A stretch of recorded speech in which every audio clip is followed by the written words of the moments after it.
Graça e paz, queridos. No nosso vídeo, nós queremos tratar do assunto sobre salvação e obras. Eu acho que nesse vídeo você vai ter que quebrar alguns dilemas que você estabeleceu na sua cabeça, que foram fruto de um mau entendimento, talvez, de uma má explicação, que hoje nós queremos quebrar certos paradigmas que é imposto a nós como cristãos, por nós não buscarmos a fundo na palavra de Deus. Hoje em dia, no século XXI, nós fazemos essa separação muito grande entre salvação e obras. Normalmente você ouve o pastor falando que você é unicamente salvo pela fé e que a obra não importa. Que na realidade a obra não tem nenhuma participação nesse processo. E em partes isso é verdade. Mas tem muita coisa a ser analisada. A palavra de Deus ela não é algo difícil, mas ela é algo abrangente. Você tem que examinar ela como um todo. A palavra de Deus fala que a palavra tem que ser pregada em todo o seu conselho. Quer dizer que não é por partes, mas você tem que analisar ela como um todo. E isso é algo difícil para nós, que somos muitas vezes limitados. Então, sobre esse tópico, salvação e obras, eu quero passar algo mais didático para você, sempre à luz da palavra. Então, lembre-se, tudo que eu falar hoje, nesse vídeo, confira na sua Bíblia, aperte pausa no vídeo, ou então depois do vídeo, vai conferir cada referência citada, para que nós possamos chegar ao entendimento de que a palavra sempre deve ter o ponto-chave, o ponto final em cada decisão que nós vamos estar elaborando hoje aqui, tá certo? Qualquer dúvida, pergunte ao seu pastor. Ele vai poder estar te esclarecendo mais sobre esses assuntos. É importante você entender que tem certas coisas que nós não temos tanto tempo para pregar na hora do culto. Em culto de domingo, em culto principal. Mas nós temos sim que ter um tempo reservado para essas coisas que são relativamente menores. Que a palavra de Deus traz sim uma certa importância. E é nesse momento aqui, com esse vídeo, com esse quadro, nesse canal, que nós queremos esclarecer essas dúvidas, tá certo? Então, a temática do vídeo é salvação sem obras? Olha a vinheta, editor.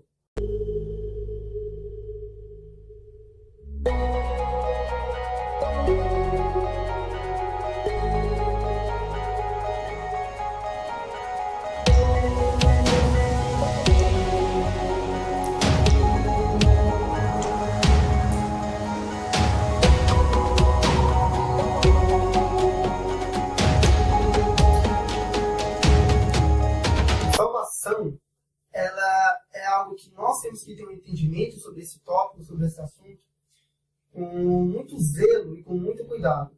Porque se você tem um mau entendimento sobre essa temática da salvação, você vai ter uma má conversão, digamos assim. Se você não entende o que você está fazendo ali, quando você professou, eu aceito o Senhor Jesus Cristo, será que você realmente aceitou um verdadeiro Senhor Jesus Cristo de uma maneira correta?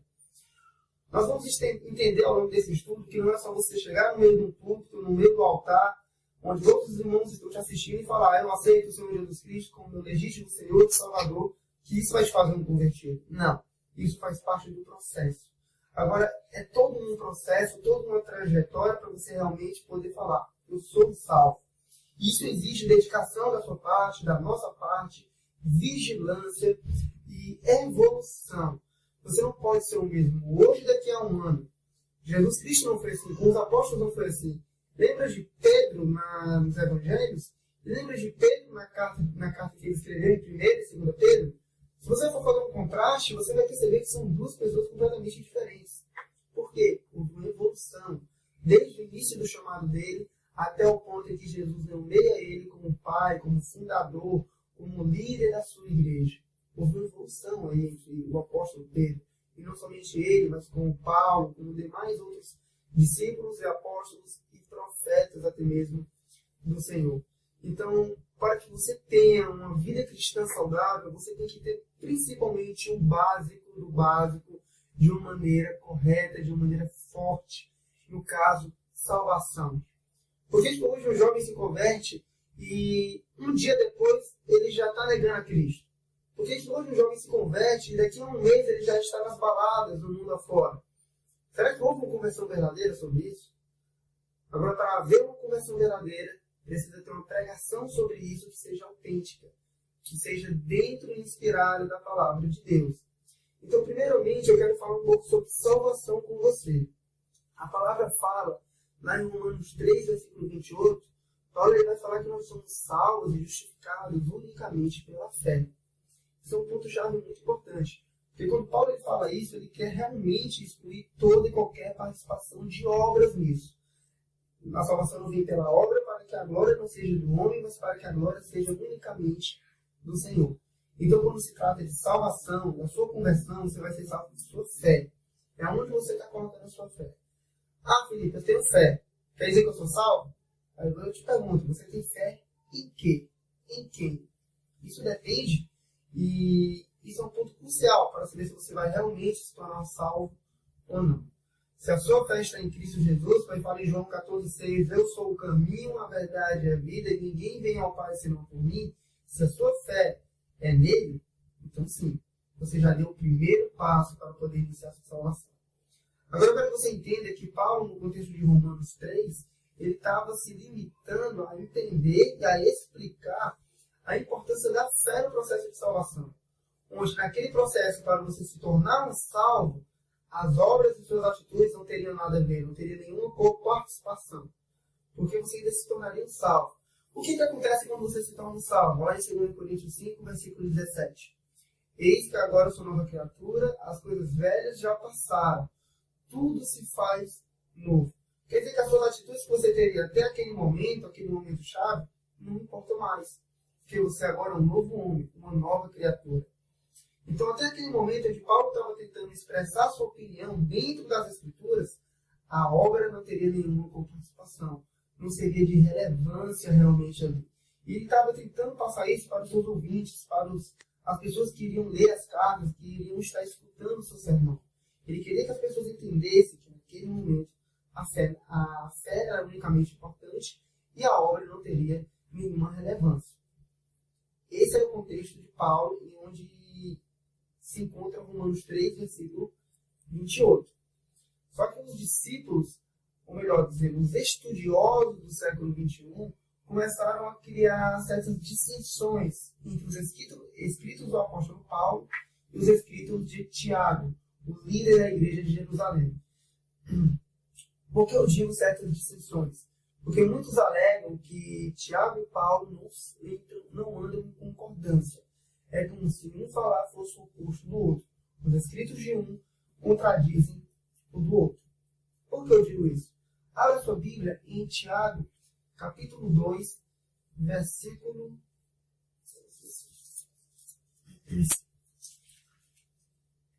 lembrei. Versículo 14 e versículo 17. No versículo 14, ele fala como pode alguém dizer que tem fé, mas a sua fé não é acompanhada de obras. Porventura, essa fé pode salvar? E no versículo 17, ele vai falar que a fé deste, na realidade, é morta. Então, muitas pessoas fazem esse contraste entre Paulo e Tiago, falando que as epístolas de Paulo se contradizem com a carta de Tiago. Só que a gente vai examinar bem, não é bem assim. Você tem que entender o que os dois estavam querendo falar. E isso é um problema que não vem apenas de agora, de nós, que somos novos cristãos, digamos assim. Martinho Lutero passou por isso, os reformadores passaram por isso. Martinho Lutero, houve um momento que ele chamou a epístola de Tiago de epístola de palha, desconsiderando a inspiração do Espírito Santo em Tiago para poder ter escrito aqueles livros. Basicamente ele fala que sim, tem valor cultural, tem valor histórico, tem mensagens bonitas, mas não tem a unção do Espírito Santo na epístola de Tiago, ela seria uma epístola sem valor.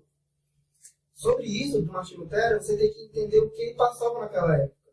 Martinho Lutero e os primeiros reformadores, eles queriam, acima de tudo, apartar-se de qualquer ligação com a Igreja Católica. Aí eu te pergunto, quem é que prega a salvação por obras? Justamente. Então ele teve que exatamente se desligar de todo o laço que ele tinha com a Igreja Católica. Ele não podia manter esse laço, ele tinha que ser realmente um radical.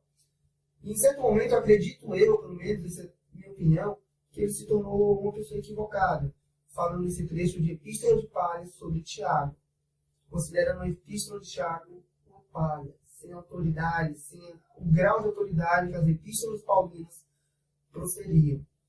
Então, entender esse contexto onde Martinho Lutero se encontrava, você vai ter uma facilidade maior para entender o pensamento dele sobre aquela epístola. E muitos reformadores e pregadores hoje se espelham naquelas atitudes, se espelham apenas nas epístolas paulinas e esquecem de Tiago. E quando pregam, abrem seus cultos, eles pregam que a salvação é unicamente pela fé, como de fato é expressado em Romanos 3, como nós podemos ler. Só que Tiago, ele não fala de salvação. Esse é o ponto-chave que eu quero que você entenda. Tiago, ele não fala de salvação. Digamos que Paulo, ele se preocupa em orientar aquelas pessoas como podemos herdar a salvação, como podemos ser salvos. Tiago, ele já se preocupa com assuntos éticos, assunto de ética, que é, poxa, agora eu sou salvo. Como eu devo agir? Como devem ser minhas atitudes? Como deve ser o meu caminhar a partir de agora? Tiago sabe que Paulo já havia expressado a sua opinião, já havia listado as orientações para você ser um verdadeiro salvo. Agora ele tenta expressar à igreja, expressar para as pessoas como o salvo realmente deve andar. Isso, se você parar para pensar, é algo muito importante. Porque nós, como cristãos, realmente sabemos como devemos andar. Nós, como cristãos, temos realmente nos comportado como deveria. Pensa comigo. Tudo que a gente considera como seita, heresia, aquilo que não vem da palavra, aquilo que é distorção da palavra, aquilo que é inspirado muitas vezes por demônios. Tudo isso que a gente considera errado, que a gente tanto fala mal. Quem está fazendo mais polêmica hoje em dia? São essas seitas ou a igreja do Senhor Jesus Cristo? Pensa bem, quando foi a última vez que você ouviu um pastor ou um ministro de uma seita envolvida em escândalos? Escândalos pesados, realmente. Onde tem escancarado a porta da igreja e tem adentrado no mundo, onde a mídia tomou conta, a mídia ficou sabendo e a fofoca que gerou foi absurdamente grande. Quando foi a última vez que você viu isso? Provavelmente, se tratando de seita, não faz muito tempo que você viu isso. Agora, trazendo para o mundo evangélico, nós que falamos sobre os portadores da verdade, seu povo correto, os novos eleitos, isso a cada semana tem em nossa congregação. A cada semana a sua igreja, a minha igreja, tem um escândalo diferente. Seja uma proporção menorzinha, uma proporção maior, mas o escândalo é muito presente em nosso meio. Nós que somos o povo de Deus, será que a nossa conduta está correta? Da mesma maneira que hoje nós precisamos de um puxãozinho de orelha, as pessoas daquela época, da época de Tiago, também precisavam, eles tinham que entender. Então Tiago ele tenta mostrar que se você é um salvo, como você fala que é um salvo, você tem que ter certas características, certas atitudes. Você tem que mostrar certos sinais que realmente você é um salvo. E esses sinais são exatamente as suas atitudes, as suas obras. Tiago ele expressa, ele tenta mostrar que se você é um verdadeiro salvo e possui uma salvação verdadeira, as suas atitudes vão ser atitudes condizentes como tal. Se você tem uma fé genuína, aquela sua fé vai gerar obras genuínas. Se você reparar no contexto de Tiago 2, depois do versículo 14, ele fala que se uma pessoa baixa a sua porta e aquela pessoa passa por necessidades, precisa de um alimento, precisa de uma roupa para se aquecer, e você simplesmente olha para ela e fala: paz do Senhor seja convosco, que Deus te abençoe. Porventura, você vai estar ajudando de fato ela? Aqueles seus dizeres vão realmente saciá-la, ajudá-la, contribuir com a necessidade dela, para poder acabar com a necessidade dela? Obviamente que não. Então, logo depois ele fala: a fé deste, então, é morta. Lembra-se que se você disse que tem fé, e creio no Senhor, creio no Senhor, até os irmãos creem. Tiago também fala isso nos versos seguintes. Os demônios também creem no Senhor, creem em sua majestade, em seu poderio, em sua força. Eles têm consciência, aliás, da majestade de Deus, coisa que muitas vezes nós não temos. E nem por isso o demônio não salva. Porque, embora ele saiba, tenha o conhecimento do poder de Deus, da existência de Deus, ele não tem a fé verdadeira, uma fé que produza boas obras. Diferente dos verdadeiros cristãos. Abraão tinha essa fé, ele é conhecido como o pai da fé, como o pai dos demais que acreditam. Aquela fé que é quase uma fé inatingível quando é olhado assim por uma ótica humana. Abraão possuía isso. Então Tiago ele tenta fazer esse contraste, ensinando as pessoas ali em questão, naquele contexto, naquela época, que se você é um verdadeiro salvo e a sua fé é verdadeira, você vai ter atitudes que sejam condizentes com ela. Atitudes essas que vão ser derivadas lá de Gálatas 5, versículo 22. Sabe o que está escrito em Gálatas 5, versículo 22? Os frutos do Espírito Santo. As suas atitudes vão ser derivadas desses frutos. Isso é uma coisa que acontece do dia para a noite? Não. Isso você vai estar gerando e acumulando e fortificando, digamos assim, ao longo da sua vida. Vai ser uma caminhada. Uma caminhada que você tem que trilhar, onde você vai passar por dificuldades. Mas se você tem esse conhecimento ético e tem praticado isso, você vai evoluir. Você vai crescer, você vai se tornar um cristão mais forte, um cristão mais preparado. Então, Paulo não contradizia Tiago. Na verdade, os dois eles cooperam e eu diria até que se completam. Paulo ele fala do contexto antes de você ser salvo. No contexto de onde você tem que saber aonde você vai pôr a sua fé para poder dar a salvação. E após os ensinos de Paulo, após os ensinos paulinos, Tiago ele entra mostrando a sua conduta. Poxa, eu sei que eu sou salvo, eu aceito Cristo, agora o que eu tenho que batalhar? Eu tenho que batalhar por uma conduta que seja aceitável. A palavra fala que eu tenho que ser santo porque o Senhor Jesus é santo. Eu tenho que ser santo porque o Deus que eu creio, o Deus que eu sigo, o Deus que eu sou servo, ele é santo, santo, santo, santo. Então eu tenho que ser santo. Então eu tenho que ser a imagem e semelhança dele. E muitos cristãos hoje, assim como naquela época, não fazem isso, não seguem isso à risca.